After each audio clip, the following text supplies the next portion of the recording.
गोटे पाखे बरगढ़ जिला आ गोटे पाखे बलांगीर जिला मझाती अच्छे गंधमार्दन पर्वत। तो आसुन जन्मा गंधमार्दन पर्वत विषय रे किसी कथा।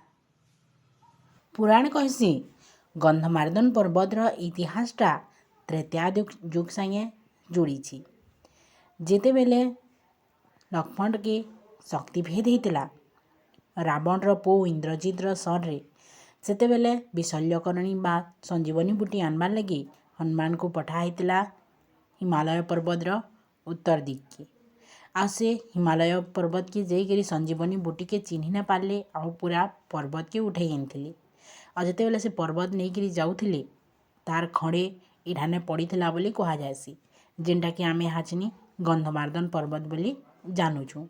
ई गंधमार्दन पर्वतर दुही आड़े अच्छे गोटे आड़े अच्छे नरसिंहनाथ मंदिर आ गोटे आड़े अच्छे हरिशंकर मंदिर आई पर्वतटा केतनी केते जड़ीबूटी उषुरे भरी जेनटा कि चेरीमूली उष कह जासी। ई पर्वतर ना गंधमार्दन हेबार पछे भी गोटे कथा अच्छे कह जासी कि इनतिबार औषधि गछ मानकर कहरटा महकटा बहुत दूर के महक उठला तो सेतिर लगी इटा के सुगंधित पर्वत बा गंधमार्दन पर्वत बोलिकी ना दिखाई बोलिकी किसी लोग कहसन।